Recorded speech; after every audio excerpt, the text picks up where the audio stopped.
is KC Sports Network, proudly presented by Emprise Bank. Welcome back, everyone, to the Border War podcast here on the Kansas City Sports Network. We are presented by Emprise Bank. My name is Jarrett Sutton. I'm joined, as always, by my co-host, Jeff Hawkins. Jeff, how are we doing today? Doing well. Talking some college basketball, a little MU-KU basketball. See what's going on with MU moving forward.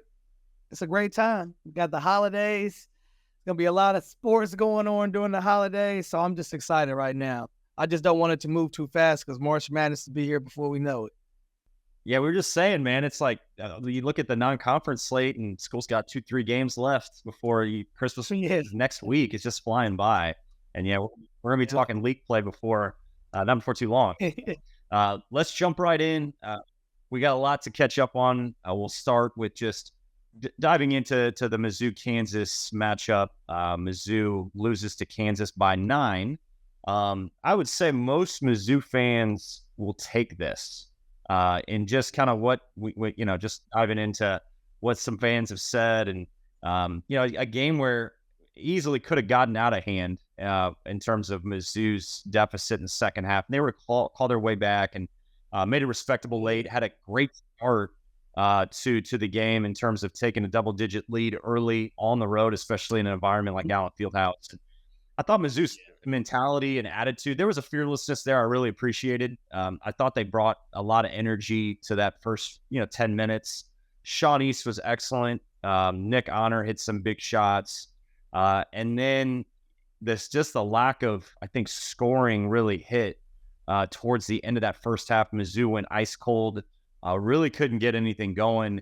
And then the second half, Kansas had a couple really good runs that really put Mizzou at an arm's distance. Mizzou inched their way back in the game and then just ran out of time. So all in all, the performance for Missouri, Sean East clearly is playing at an all-league level. Yeah. That jumps out. Grant Prashil said it on the broadcast. I think he's probably one of the most improved SEC players as well, and one of the better guards in the SEC right now. And he definitely showed that, got Missouri off to a great start. His balance as a scorer and a passer, we talked on. Nick Honor hit some big shots. They really didn't get much else offensively, and I think that's the question mark going forward is it can't always just be Sean East or Nick Honor hitting 35-footers. They're going to have some guys step up and find some production, find some offense. I look to Noah Carter in these type of situations. He's an older player, experienced player who can make shots. That's really kind of gone into kind of a cold spell a little bit, but fully capable, and definitely something that, Mizzou's got to have. 75 is the magic number. Mizzou offensively, they finished with 64 in this game. They shot 41% from the field and 33% from three. That's not probably where you want to be, but like we said, could have been worse. They didn't shoot the ball all that bad. But really, the tail of the game is in that second half where they just weren't able to get over the hump. Yeah. And, if you're a Missouri fan, you got to credit the way they played. And you just thinking a year ago to how this game was with the score. And again, it did ignite something out of Missouri because they really went on a big kick. But you don't want to put yourself in those situations. You want to, put yourselves in better situations. And I think Missouri showed the growth. And a lot of Missouri guys that I know, just from talking about the game, they were pretty excited as well, too. And some Kansas fans that I know were talking about it, and they were just talking about how over the next course of years, they know that game's going to keep getting tighter and tighter. But again, I think that's, also a testament to what Coach Gates has done when he's gotten here, because they're competing. And, the way they started, being a Jayhawk on the other end of that, at the game, we're all on pins and needles. I'm like, uh-oh. I mean, because, we've talked about, I've been, covering this with this border war for a while, and especially last year and even to this year, talking about how Sean East, and, we talked about how some things could look if some things went Missouri's way. And, I'm sitting there, I'm like, uh-oh, this stuff is unfolding. So, but I think that's also cool as well, too, because that goes to show Missouri's competing at a high level. We did talk last week in the pod previewing this game, rebounding. Rebounding could be an issue And I think that's kind of where KU kind of won it, getting those extra possessions. You give Missouri an extra 7 possessions in that game, 7, 8 possessions. I mean, who knows what can happen with that. So I thought it was a overall good performance by Missouri. This is a team that I want to continue to watch as the course of the year goes by, because they continue to get better. I think Coach Gates is also doing a good job of development as well, too. But they did let it get a slip away in the second half.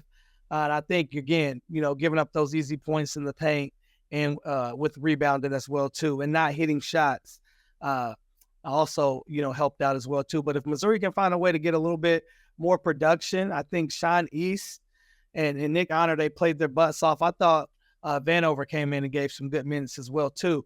But I wanted to see, like you said, Noah Carter, Aiden Shaw, Tamar Bates, just with the 3 of those guys, just be able to accumulate 10 points between the 3 of you. That makes that game a whole nother game. And again, that puts you at 74 points, not at your 75, but that gives you a lot more motivation to get that stop, to get that one more bucket so you can get over that hump. So I think if they can get a little bit more production from other guys, I think that's really going to help them out. We went into that day on Saturday against Kansas when you look at Mizzou just dealing with Caleb Grill, who was out. Ruled him out, and we'll see on his timetable when he'll return. So you take a shooter off, a guy that comes off the bench, that's your best rebounding guard. Hey, one more shooter could have been crucial. Could have really helped a lot, no doubt. Man. So that was you want to be at full strength in games like this, but so we'll see where Caleb is. I think there's some positives to take away and there's some negatives, like in any game. I think starting with the positives, Missouri did force turnovers. They forced Kansas, and they took care of the ball mostly themselves. They did have 12 turnovers. 5 of those are from Sean East, that are a little bit uncharacteristic, but also, Sean East has the ball. His usage is so high that sometimes that's just going to happen at the ball's in his hands that much, especially with how good Kansas is defensively. So the turnover battle, you'll take that. And then I thought Missouri's game plan around Hunter Dickinson, given they were undersized, was pretty solid. Hunter ended up with a good amount of rebounds. And, I think that leads into the negatives that are going to follow this team. They were killed on the glass again. They did not rebound the ball. They had 25 rebounds. Kansas had 42. And the points in the paint and second chance points were big pieces of this game. But Missouri did get some points in the paint. That's good. They kept it somewhat respectable until the end. Kansas finished 42-28 points in the paint. But it was really those second chance points that stem from offensive rebounds. Kansas 17-0 in terms of second chance points. That's a big deal. And that's something that this team is going to have to continue to look at. And you just touched on it, Jeff. Like, I think this comes down to Connor Vanover, Aiden Shaw, and Jordan Butler, too, the freshman. Because I think Jordan Butler does need to play. There's going to be those freshman moments that he's going to have. But he's a true 7-footer, and I think he's got potential. I think there's serious upside there. And him playing matters in terms of his development. And as you touched on, you're looking at years down the road with Anthony Robinson, Trent Pierce, Jordan Butler. Those guys got to get that experience, especially in an environment like Allen Fieldhouse. It's great for young players to get that experience. So all in all, I think there's some positives. Yeah, there's some takeaways that are some negatives that are definitely, improvement points the coaching staff will have moving forward. But all in all, I mean, I respect and appreciate, number one, I thought Mizzou came in fearless. I thought they showed, we're ready to go. We're ready to play. They weren't feared by the moment. And that's a great sign. They got off to a good start and they just couldn't withstand for 40 minutes. Hey, I'll tell you this, Jarrett. When I was at the game watching, they were super focused, because I always like watching, when KU plays the video board, they the little hype video before, I always like watching the other teams, because normally they're like watching the video board too. So they're like, oh, right. And Missouri everybody was tight huddled. Nobody, not even a manager was looking up at that video board. They were tight huddled.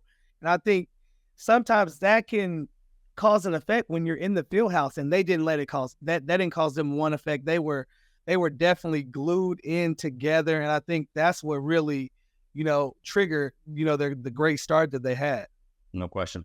We'll take a quick break, but before we do, we did want to tell you about Home Field Apparel. Home Field is committed to creating incredible, comfortable, officially licensed apparel with vintage college design. Home Field has a growing collection of over 150 plus colleges to choose from, including your favorite teams, unique logos, mascots, and iconic moments to create thoughtfully designed apparel. Shop your latest team's apparel. Head to homefieldapparel.com. Use the promo code KCSN23 for 15% off your first order.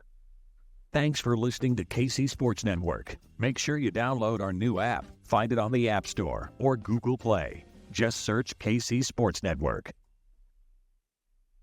Welcome back, everyone, to the Boardwalk Podcast here on the Kansas City Sports Network. We're presented by Emprise Bank. Jarrett, Sutton, Jeff Hawkins breaking down Mizzou basketball here. Jeff, looking ahead, Missouri faces Seton Hall in Kansas City. It's a home game for Mizzou. They get a game back in Kansas City, which I know a lot of Mizzou supporters in KC have wanted to have a game back in T-Mobile in Kansas City. It's a Sunday game, Sunday afternoon game, and a tip in Kansas City. Hopefully a lot of Mizzou fans will make that out. A Seton Hall team that, is a solid team.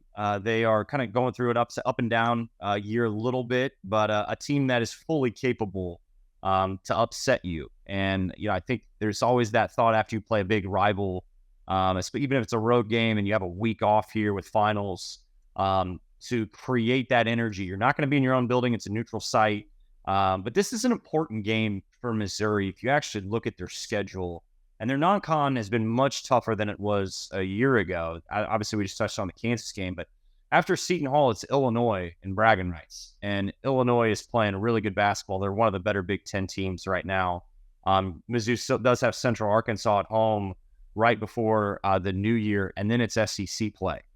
So you want to get as many of these non-conference wins as you can. And yes, this is a true neutral site game, but it is a home game for Mizzou going into this game. Kadari Richmond is very good for Seton Hall, 14-point scorer, hasn't shot it well from three, but definitely a team that is capable of scoring the ball. They got some size. They're 6-4, so they've had some tough losses. But one of those losses was to USC, pretty good team, pretty talented team. They also lost to Baylor, and then also had a loss to Rutgers and Iowa as well, the Big Ten. So good matchup for Mizzou in Kansas City, and a chance for them to bounce back in front of their home crowd in Kansas City. Yeah, great, like you said, great opportunity to bounce back in front of your home, kind of a good basis of your crowd as well too. Come out here in Kansas City, so a really good chance to bounce back and to do it the right way. I think one of the things that if you really take from when MU played the Jayhawks last year, and it was more of a blowout, but Coach Gates made adjustments right away. So to me, I'm always interested to see what adjustments Coach Gates is going to make and tweak within his own program, because he does it each game. He makes small tweaks. So I really think if this is a game to where Seton Hall is going to want to come out and they want to win bad. They want to win bad, especially with a team with Missouri that's rocking and rolling right now. They want to get a win. But I really think this is a chance for Missouri right now to try to clean up some of those small areas, finding a way to be more effective in the paint, getting guys more confidence with more minutes and production. I think this is a really good game for them to really, laser focus in on the boards, really figuring out how can we start, doing things to start changing how we play and handling the boards in games, because those are easy opportunities. And I think especially, giving up the offensive rebound, 17 points on second chance opportunities. Hey, let's try not to give up any. I know that's tough, but let's for sure not give up more than 10. Let's not give up more than 7. Let's have a goal. So I think Coach Gates is going to have these guys ready for this game, but it's going to be, I always like saying, it's always going to be fun to see what adjustments he makes and how they get better, because he does a great job of developing and growing as the season goes. And I think that's what Missouri fans are excited about, and I think that's what the players fully trust in him.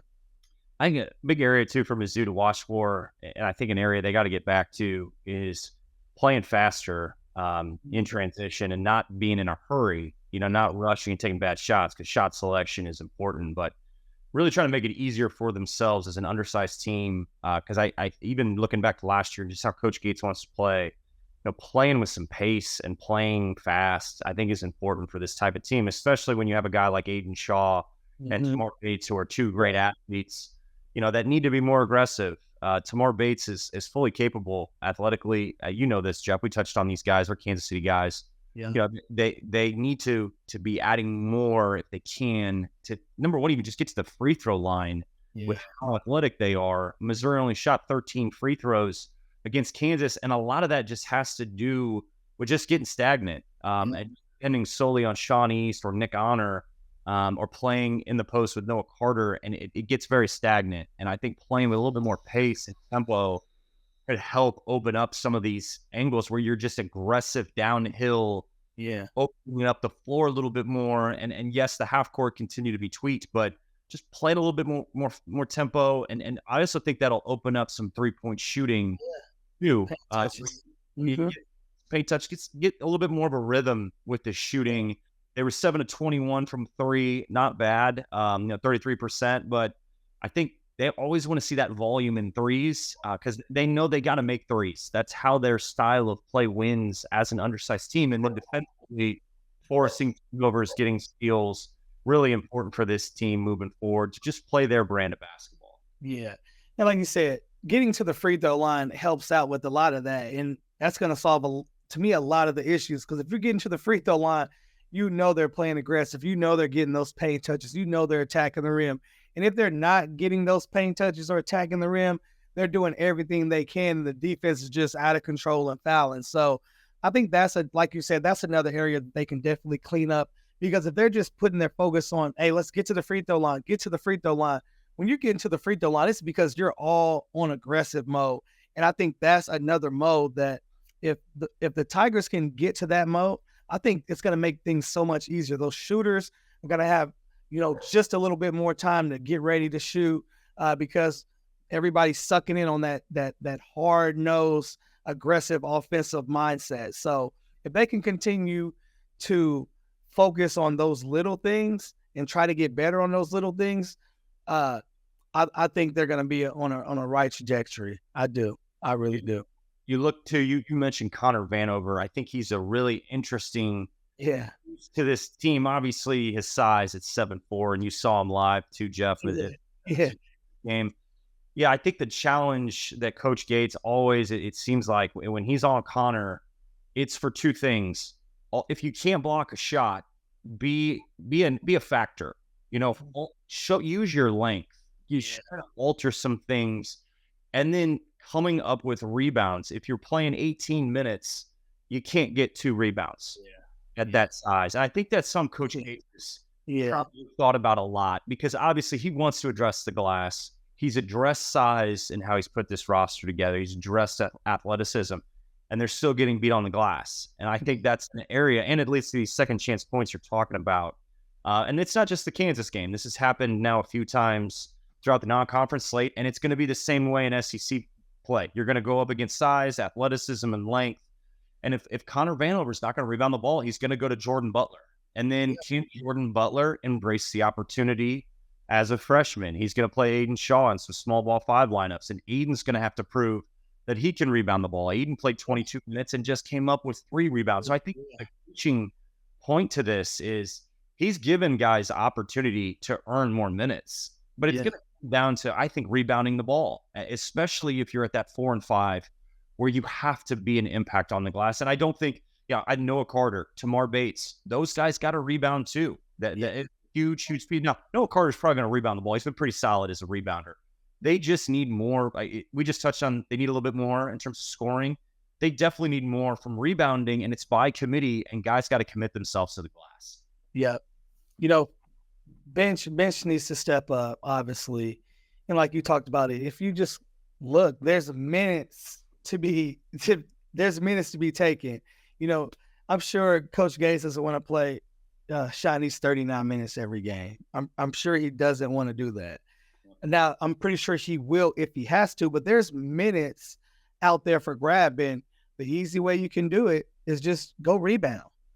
I mean, if you look at from bench production, there was just only 4 rebounds total, or 5 rebounds, 5 rebounds total. So out of bench production, I know Coach Gates was throwing some guys in and out, but if I know I'm in that pool of he's throwing guys in and out, trying to still figure some things out, I got to get a rebound. I got to get a charge. I got to do something that's other than probably scoring. I got to do some glue work.